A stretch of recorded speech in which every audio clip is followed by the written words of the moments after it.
सही से आपके पास पहुंच रहा है कि नहीं, एक बार सही विद्यार्थी कमेंट करेंगे। तो जैसा कि आप सभी का कल जो है आर्ट्स के परीक्षार्थियों का ज्योग्राफी का पेपर है, तो काफी विद्यार्थियों का प्रश्न आ रहा था कि सिर्फ साइंस का क्लासेस चल रहा है। तो यहाँ पे देखिए ज्योग्राफी का हूबहू ओरिजिनल क्वेश्चन पेपर, जिस पेपर से कल आपका एग्जाम होगा वो मैं आपके लिए लेकर आ गया हूँ। अब चलिए एक एक चीज समझते हैं, ज्योग्राफी में किस रूप में प्रश्न आया है, पूरा ऑब्जेक्टिव और सब्जेक्टिव का हम लोग सॉल्यूशन करेंगे। सबको गुड इवनिंग, एक बार बता देंगे सभी चीज सही चल रहा है कि नहीं, जितने विद्यार्थी अभी लाइव क्लास में जुड़े हैं एक बार जल्दी से बताएंगे। तो कल आर्ट्स के परीक्षार्थियों का द्वितीय पाली में आपका ज्योग्राफी विषय का एग्जाम होगा, ठीक है। कल जो है आपका ज्योग्राफी का एग्जाम होगा और द्वितीय पाली में आपका परीक्षा होगा। तो यहाँ पे इसी प्रश्न पत्र से एग्जाम होगा। ज्योग्राफी का विषय कोड जो है आपका 323 है और यहाँ पे प्रश्न पुस्तिका सेट वगैरह है। चलिए ठीक है, तो चलिए शुरू करते हैं। यहाँ पे देखिए 323 है और यहाँ पे ये आपका ज्योग्राफी का है। इसी प्रश्न पत्र से कल एग्जाम होगा। आर्ट्स के लिए 70 ऑब्जेक्टिव प्रश्न पूछा गया, कोई 35 बनाना है। पूरा हम लोग इस वीडियो में 70 लाइव क्लास में 70 की चर्चा करेंगे और 20 लघु उत्तरीय है तो उसमें से 10 लिखना है, वो भी अभी के क्लास में हम लोग देख लेंगे। और 6 दीर्घ उत्तरीय, 3 का उत्तर लिखना, सारा मतलब पूरा प्रश्न पत्र 70 का है। 30 तो इसमें भी प्रैक्टिकल होगा, तो 70 का यहाँ पे सॉल्यूशन होगा। तो देख लीजिए चीजें, ज्योग्राफी का हूबहू ओरिजिनल क्वेश्चन पेपर है, इसी से एग्जाम होगा। अब चलिए चलते हैं प्रश्न पे और एक एक प्रश्न का उत्तर दीजिएगा। नहीं मालूम होगा तो याद करते चलिएगा। बताया जा रहा है कि आगे इंस्ट्रक्शन है कि 70 प्रश्न है, 35 का उत्तर देना है, ये सभी चीज। सीधे चलते हैं प्रश्न पे। यहाँ पे भी है कि सेक्शन ए में ऑब्जेक्टिव टाइप प्रश्न 1 से 70 तक, 35 का ओएमआर सीट पे उत्तर देना है। चलिए अब देखिए मैथ का क्लास मैं देख रहा हूँ लाइव चैट में आ रहा है, तो मैथ का क्लास अब सुबह में ही संभव हो पाएगा, ठीक है, क्योंकि मैथ का थोड़ा सा कुछ आंसर की तैयार हो रहा है, तो मैथ के विद्यार्थियों को थोड़ा सा वेट करना पड़ेगा। ऐसे इस समय नाइट में मैं वेबसाइट पे अपडेट कर दूंगा, लेकिन मॉर्निंग में 6 बजे या 5 बजे मैथ का क्लासेस चल जाएगा, क्योंकि वही विषय एक शेष है। चलिए आगे बढ़ते हैं। यहाँ पे पहला प्रश्न आपके स्क्रीन पे है। कह रहा है प्रश्न आपसे कि देखिए तो आपका मतलब कि ये ओरिजिनल क्वेश्चन पेपर है आपके ज्योग्राफी का कल का सेंटअप एग्जाम का, लेकिन चीजें यहां से आपको सीखना है कि मतलब कि किस रूप में प्रश्न आ रहा है और सही उत्तर क्या होगा। तो मैथ का मैंने बता दिया कि मैथ का जो है ना सुबह में क्लास चलेगा। कह रहा है आपसे यहां से पहला प्रश्न कि जनांकीय संक्रमण सिद्धांत जो है किसने प्रतिपादित किया था। तो प्रीवियस ईयर क्वेश्चन पेपर से लिया गया है। सबसे पहले इसका सही उत्तर हो जाएगा ऑप्शन सी, नोटेस्टिन ने प्रतिपादित किया था जनांकीय संक्रमण सिद्धांत, तो ऑप्शन सी सही उत्तर हो जाएगा। चलिए मैं बता दिया कि मैथ का क्लास जो है ना सुबह में चलेगा। आगे बढ़ते हैं। दूसरा नंबर पे प्रश्न पूछा है आपसे कि मानव भूगोल अस्थिर पृथ्वी एवं क्रियाशील मानव के बीच परिवर्तनशीलों का अध्ययन है, यह किसने कहा था। तो ये सैंपल ने कहा था, तो ऑप्शन सी सही उत्तर हो जाएगा दूसरे नंबर प्रश्न का। तीसरा देखते हैं। तीसरा नंबर प्रश्न है यहाँ पे कि निम्न में से कौन सघन जनसंख्या वाला क्षेत्र है। तो सघन जनसंख्या वाला क्षेत्र कौन सा है, दक्षिण पूर्व एशिया प्रदेश है, तो ऑप्शन डी आपको याद करके जाना है तीसरे नंबर प्रश्न का। चौथे पे आपसे सेंटअप परीक्षा में पूछा गया है प्रश्न कि किस वर्ष विश्व की जनसंख्या 6 अरब हो गई थी। तो 1999 में आप जानते हैं विश्व जनसंख्या विस्फोट के नाम से भी इसे हम लोग पढ़ते हैं, तो इस समय आपका 6 अरब पहुंच गया, तो ऑप्शन बी सही उत्तर हो जाएगा। आगे बढ़ते हैं। अगला प्रश्न देखिएगा 5 पे क्या पूछा है। प्रश्न पूछ रहा है कि विश्व में सर्वाधिक जनसंख्या केंद्रित है। तो विश्व में सर्वाधिक जनसंख्या मैदानी प्रदेश में है, तो ऑप्शन सी सही उत्तर याद करके जाइए। चलिए सुबह में मैं मैथ का क्लास दूंगा 5 बजे या 6 बजे सुबह में क्लासेस चलेगा, ठीक है। अभी यहाँ पे फोकस रहेंगे जो विद्यार्थी ज्योग्राफी लिए हैं, तो ऑप्शन सी सही उत्तर हो जाएगा। छठा नंबर प्रश्न है कि किस प्रदेश में रबड़ के पौधे पाए जाते हैं, ये प्रश्न पूछा जा रहा है। तो रोपण कृषि प्रदेश में पाए जाते हैं, तो ऑप्शन ए सही उत्तर हो जाएगा। चलिए आगे बढ़ते हैं। अगला प्रश्न देखिए 7 पे क्या पूछा है। कर आपसे कि अंगूर की खेती कहलाती है। तो अंगूर की खेती आप जानते हैं, अंगूर की खेती क्या कहलाता है, विटीकल्चर, तो ऑप्शन बी पे है, तो ऑप्शन बी याद करके जाइएगा। चलिए आगे बढ़ेंगे। 8 पे देखिए क्या प्रश्न पूछा है। कह चावल की खेती संबंधित है। तो चावल की खेती जो है वो गहन निर्वहन कृषि के अंतर्गत आता है, तो इसमें गहन निर्वहन कृषि है नहीं, तो इसलिए ऑप्शन डी इनमें से कोई नहीं आपको सही उत्तर कर देना है। 9 पे प्रश्न पूछा है कि मानव का प्राचीन आर्थिक क्रियाकलाप क्या था। तो मानव का सबसे प्राचीन जो आर्थिक क्रियाकलाप था वो था हंटिंग एंड गैदरिंग, मतलब हम लोग आखेट करते थे और संग्रहण करते थे, तो ऑप्शन डी सही उत्तर है। चलिए 10 पे प्रश्न आया है कि एसेन कहां स्थित है। तो एसेन आप जानते हैं जर्मनी में है, तो ऑप्शन सी याद रखेंगे। 11 पे प्रश्न है डैन्यूब जलमार्ग कहां अवस्थित है, ये प्रश्न पूछा जा रहा था। यूरोप में है डैन्यूब, तो ऑप्शन सी सही उत्तर हो जाएगा। आगे बढ़ेंगे, अगला प्रश्न देख लेते हैं 12 पे क्या पूछा है। प्रश्न आपसे पूछा है ज्योग्राफी में सेंटर ऑफ एग्जाम में 12 नंबर पे कि स्वेज नहर जोड़ती है, तो स्वेज नहर भूमध्य सागर को लाल सागर से जोड़ता है, तो ऑप्शन ए सही उत्तर है। 13 पे प्रश्न पूछा है कि पोर्ट सईद कहाँ अवस्थित है, तो पोर्ट सईद मिस्र में है, तो ऑप्शन डी याद रखेंगे। 14 पे प्रश्न आया कि दो देशों के बीच वस्तु एवं सेवाओं के आदान प्रदान को, तो आप जानते हैं इसे हम लोग बोलते हैं इंटरनेशनल ट्रेड, मतलब कि अंतर्राष्ट्रीय व्यापार, तो ऑप्शन ए सही उत्तर याद रखना है। उत्तर देते चलेंगे। और ज्योग्राफी का आप जैसा कि देख रहे हैं कि जो भी मैं प्रश्न पत्र बताता हूं उसी से एग्जाम होता है, तो आपको थोड़ा भी संदेह नहीं लेना है कि एकदम ओरिजिनल हूबहू आप जाएंगे कल इसी पेपर से एग्जाम होगा। चलिए आगे बढ़ते हैं हम लोग। और बाकी मैंने बता दिया जो भी, अब तो बायोलॉजी का हो ही गया, सब्जेक्टिव वगैरह वेबसाइट पे अपडेट हो रहा है, वो अपडेट हो जाएगा और इसका भी सभी चीज़ मैं पूरा सॉल्यूशन कराऊंगा अभी के इस वीडियो में। करे राइन जलमार्ग कहाँ है, ये आपसे पूछा गया है 15 पे। तो राइन जलमार्ग जो है वो आपके जर्मनी और नीदरलैंड में है, तो ऑप्शन बी जर्मनी ऑप्शन है, तो ऑप्शन बी सही उत्तर है। 16 पे प्रश्न आया है कि जापान में नगरीय बस्ती के लिए न्यूनतम जनसंख्या, तो देखिए ये चीजें आप छोड़ भी सकते हैं क्योंकि 35 ही प्रश्न बनाना है 70 में, तो इस पे थोड़ा सा डाउट है क्योंकि वर्तमान हम लोग आंकड़ा देखें तो वर्तमान 50,000 है, चूंकि ऑप्शन नहीं है तो इसलिए मैं ऑप्शन डी के साथ जा रहा हूं, बट इसे आप छोड़ भी सकते हैं चाहे तो, क्योंकि 35 ही अपने को बनाना है। करे ऑस्ट्रेलिया परा महाद्वीप रेल मार्ग जोड़ता है, तो ऑस्ट्रेलिया परा महाद्वीप रेल मार्ग जो है वो पर्थ से सिडनी को जोड़ता है, तो ऑप्शन सी पे है, तो ऑप्शन सी याद कर लीजिए। चलिए आगे बढ़ेंगे, अगला प्रश्न देखते हैं। 18 पे प्रश्न है ब्रोकन हिल निम्न में से किसका उदाहरण है, तो ब्रोकन हिल जो है वो खनन नगर है, तो ऑप्शन ए सही उत्तर हो जाएगा। चलिए 19 पे प्रश्न आया है कि मसाई क्या है, ये आपसे चीजें पूछा जा रहा है, तो मसाई जो है एक प्रकार की जनजाति है, ऑप्शन सी सही उत्तर याद रखेंगे। चलिए आगे बढ़ जाते हैं, अगला प्रश्न देख लेते हैं। यहाँ पे 20 नंबर प्रश्न है, मसाई क्या था, तो जनजाति है। चलिए 20 पे प्रश्न है कि निम्न में से कौन तमिलनाडु का मैनचेस्टर है, तो आप जानते हैं तमिलनाडु का मैनचेस्टर जो है कोयम्बटूर को कहा जाता है, तो ऑप्शन बी पे है, तो ऑप्शन बी चीजें याद रखेंगे। आगे बढ़ते हैं, अगला प्रश्न देखते हैं 21 पे। कह रहे सुंदरबन, तो ये तो बहुआ टाइप प्रश्न है, सुंदरबन पश्चिम बंगाल में है, वेस्ट बंगाल में, तो ऑप्शन बी आपको याद करके जाना है।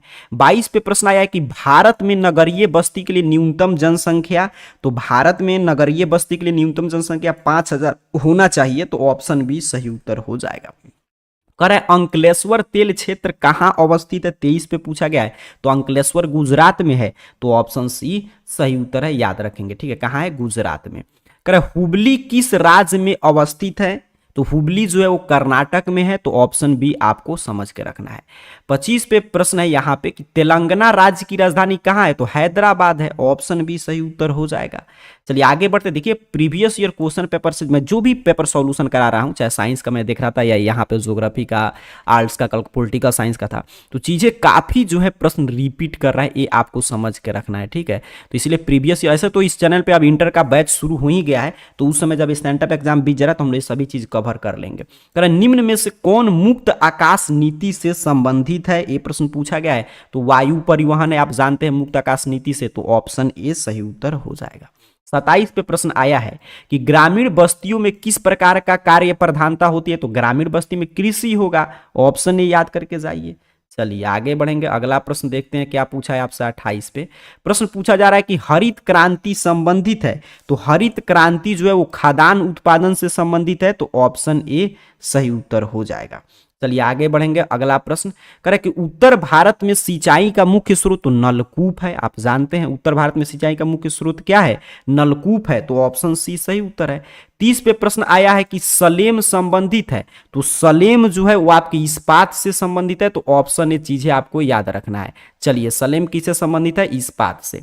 आगे बढ़ते 31 पे प्रश्न है कि सोना उत्पादन में अग्रणी राज्य कौन सा है, तो कर्नाटक है, आप जानते हैं सोना के उत्पादन में कौन सा अग्रणी है, मतलब एक पर कौन सा है, कर्नाटक है। आगे बढ़ते हैं, अगला प्रश्न है सिंगरेनी प्रसिद्ध है, तो सिंगरेनी आप जानते हैं कोयला के लिए है, तो ऑप्शन ए सही उत्तर हो जाएगा। चलिए आगे बढ़ेंगे, 33 पे देखते हैं क्या पूछा है। प्रश्न पूछा है कि सोलापुर किस उद्योग के लिए जाना जाता है, तो सूती वस्त्र उद्योग के लिए जाना जाता है, तो ऑप्शन डी सही उत्तर हो जाएगा। चलिए, क्रैश कोर्स जो है इंटर का शुरू हो चुका है, ऑप्शन डी। अभी तो सेंटर पे एग्जाम की वजह से हम लोग रुके हैं, जैसे ही ये खत्म होगा फिर क्लासेस शुरू हो जाएगा। कह रहे बालाघाट मैग्नीज क्षेत्र किस क्षेत्र में स्थित है, 34 पे प्रश्न है, तो ये मध्य प्रदेश में है बालाघाट, तो ऑप्शन ए याद रखेंगे। चलिए, 35 पे प्रश्न आया कि सरदार सरोवर परियोजना, तो ये नर्मदा नदी पे आप जानते हैं सरदार सरोवर परियोजना, तो ऑप्शन ए। एग्जाम में आपको 35 ही बनाना है, मैंने बता दिया, लेकिन अभी मैं पूरा 70 बता रहा हूं क्योंकि यहाँ पे मैट्रिक इंटर बोर्ड एग्जाम 2025 के लिए चीजें महत्वपूर्ण है, तो सभी याद करके जाइएगा। चलिए आगे बढ़ते हैं। तो ये मैंने बताया कि बालाघाट कहाँ है, मध्य प्रदेश में है। अच्छा, और यहाँ पे हम लोग चर्चा कर रहे थे कि नर्मदा नदी पे है। चलिए आगे बढ़ेंगे, अगला प्रश्न देखते हैं। पूछा आपसे कि अम्लीय वर्षा का संबंध है, तो अम्लीय वर्षा वायु प्रदूषण के कारण होता है, तो ऑप्शन बी सही उत्तर हो जाएगा। 37 नंबर पे प्रश्न है कि खरीफ फसल की बुआई कब होती है, तो देखिए खरीफ की फसल की बुआई जून जुलाई में होता है, तो ऑप्शन ए पे दिया है, तो सही उत्तर हो जाएगा। गेहूं कौन सा फसल है, तो रबी फसल है, अभी गेहूं बुआई हो रहा है, तो रबी फसल है, ऑप्शन ए सही उत्तर है। 39 नंबर प्रश्न देखते हैं कि आपसे पूछ रहा है कि जूट के उत्पादन में कौन अग्रणी राज्य है, तो जूट के उत्पादन में यहां पे प्रश्न है पश्चिम बंगाल अग्रणी है, तो ऑप्शन डी सही उत्तर हो जाएगा 39 का। चलिए आगे देखते हैं, 40 नंबर प्रश्न क्या पूछा है आपसे। यहां पे मैं देख रहा हूं 40 पे प्रश्न है कि निम्न में से कौन गन्ना उत्पादन में अग्रणी राज्य है, तो उत्तर प्रदेश आप जानते हैं, यूपी जो है गन्ना उत्पादन में 1 नंबर पे है, तो ऑप्शन ए याद रखिएगा। चलिए आगे बढ़ेंगे, अगला प्रश्न कह रहा है तालचेर कोयला क्षेत्र कहां पे है, तो तालचेर उड़ीसा में है, तो ऑप्शन डी आपको रट के जाना है। आगे बढ़ते हैं, अगला प्रश्न देखते हैं। कह रहा है पृथ्वी के कुल जल का कितना प्रतिशत लवणीय है, तो पृथ्वी के कुल जल का 97% जो है लवणीय, आप जानते हैं 3% जो है पीने के योग्य जल है, तो ऑप्शन सी सही उत्तर है 42 का। 43 पे प्रश्न आपसे आया है कि निम्न में से कौन धात्विक खनिज नहीं है, तो अभ्रक धात्विक है, नहीं है, तो ऑप्शन डी सही उत्तर हो जाएगा। ठीक है, क्या हो जाएगा, अभ्रक। कह रहा है आपसे आगे देखिए, यहाँ पे प्रश्न है, यहाँ पे हम लोग बढ़े तो कितना नंबर प्रश्न था, 44। हाँ, कह रहा है बाबा बुदन की पहाड़ियां किस राज्य में है, तो बाबा बुदन की जो पहाड़ी है वो आपके कर्नाटका में है, तो ऑप्शन ए सही उत्तर हो जाएगा। भद्रावती इस्पात संयंत्र कहाँ है, तो ये भी कर्नाटक में है, तो ऑप्शन बी याद करके जाइए। 46 पे प्रश्न आया है आपसे, यहाँ पे देखिए दोनों का क्या था, कर्नाटक था। 46 पे प्रश्न है कि तांबा उत्पादन में अग्रणी राज्य कौन सा है, तो मध्य प्रदेश है, तो ऑप्शन ए सही उत्तर हो जाएगा। करें कि भारत का सबसे बड़ा तेल शोधक कारखाना कहाँ है, तो जामनगर में है, तो ऑप्शन ए आपको याद करके जाना है। 48 पे प्रश्न है कि किस देश की आयु लिंग पिरामिड जो का संकीर्णन का आधार है वो संडुकार है। यहां पे देखिए ट्रैपेट्रॉप किसका है, टैपरेट टॉप, ये आपसे पूछा जा रहा है, तो ये हम लोग पढ़ते हैं आपके ज्योग्राफी में, जापान का है, तो ऑप्शन ए सही उत्तर हो जाएगा। अच्छा, 49 नंबर प्रश्न देखिएगा, ये यहाँ पे प्रश्न है, कह रहा है कि पनामा नहर में कितने जलबंधक तंत्र है। देखिए लॉक सिस्टम पूछा जा रहा है, तो पनामा नहर में शुरू में जो भी विवादित प्रश्न वो छोड़ देना चाहिए, मैं तो यही सजा करूंगा आपको क्योंकि चीजें 35 ही प्रश्न बनाना है। तो पनामा नहर में शुरू में 3 था, अब वर्तमान में देखे तो 12 है, जो 6 जोड़ा है, तो इसमें 12 तो ऑप्शन है नहीं, 6 है, लेकिन 6 देखिए जोड़ा में भी नहीं है, तो चीजें आप छोड़ सकते हैं। तो वर्तमान में कितना है, 6 जोड़ा है लॉक सिस्टम पनामा नहर में, टोटल 12 है, तो इस पे अपना देख लीजिएगा। 50 का यहाँ पे देखिए प्रश्न करे कि भारत में प्रवसन का निम्नलिखित धाराओं में से कौन सी धारा पुरुष प्रधान है, तो हमारे यहाँ जो माइग्रेशन होता है वो ज्यादा रूरल से अर्बन होता है, मतलब ग्रामीण से नगरीय, तो ऑप्शन बी सही उत्तर हो जाएगा। ठीक है, 51 पे प्रश्न है कि मानव भूगोल का कौन उपागमन नवीनतम है, तो उत्तर आधुनिकवाद सबसे नया है, तो ऑप्शन भी याद रखेंगे। किस वर्ष भारत में टेलीविजन शुरू हुआ था इसका प्रसारण, तो 1959 में, तो ऑप्शन ए पे है, तो ऑप्शन ए सही उत्तर हो जाएगा। ठीक है, इसका ऑप्शन बी था, इसका ऑप्शन ए सही उत्तर है। चलिए आगे बढ़ते हैं, अगला प्रश्न देखते हैं आपका, ये चीजें हम लोग पहुंच चुके हैं 55 पे।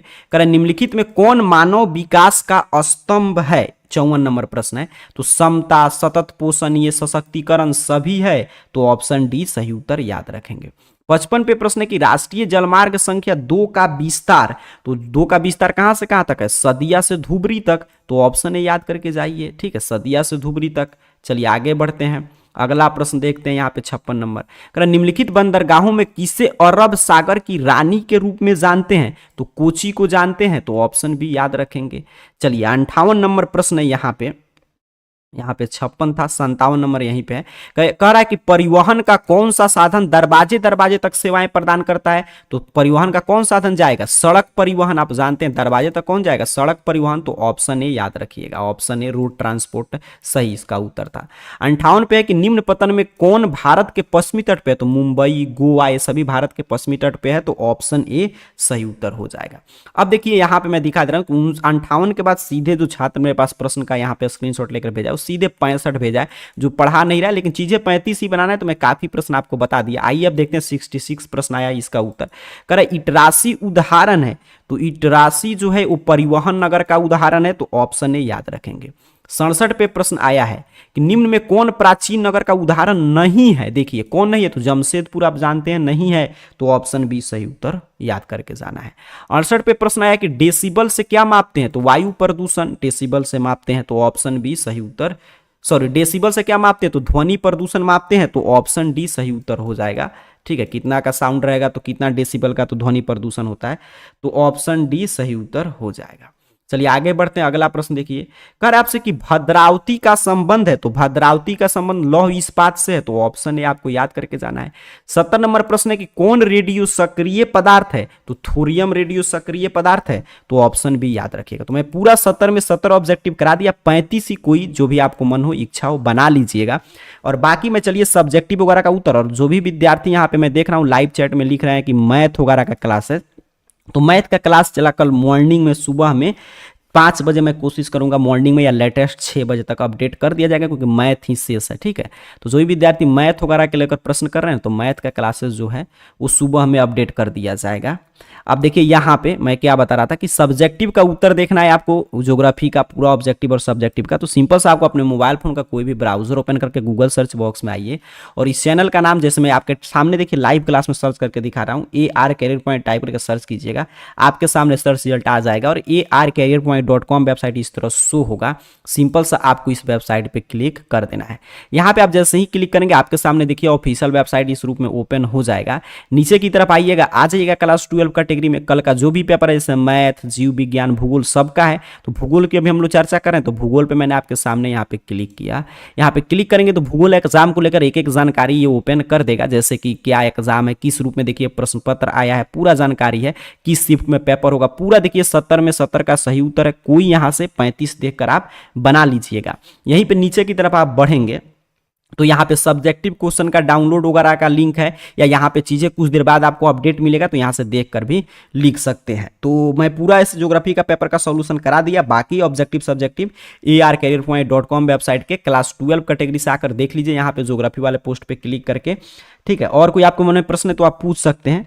बाकी क्वेश्चन पेपर वगैरह मतलब कि जो भी शेष रह गया जैसे सब्जेक्टिव वगैरह सभी चीज़ें अपडेट रहेगा, पूरा प्रश्न पत्र आ गया। मैथ का मैंने बता दिया सुबह में क्लासेस चलेगा, तो हम लोग मिलते हैं फिर आपसे नेक्स्ट क्लास में। और क्लास 12 का अगर परीक्षार्थी है तो इंटर बोर्ड एग्जाम 2025 के लिए क्रैश कोर्स की शुरुआत इस चैनल पे हो गया है, तो सेंटअप एग्जाम की वजह से प्रश्न पत्र वगैरह हम लोग चर्चा कर ले रहे हैं, क्योंकि ये भी जरूरी है। इसके बाद जैसे ही आपका सेंटअप एग्जाम शुरू होगा फिर क्रैश कोर्स का बैच मिलना शुरू हो जाएगा। तो फिर मिलेंगे अगले क्लास में, तब तक के लिए पढ़ाई करते रहिए। आप सभी को गुड नाइट, और बाकी जो है चीज़ें जाकर आप arcareerpoint.com वेबसाइट से देख सकते हैं। सबको गुड नाइट।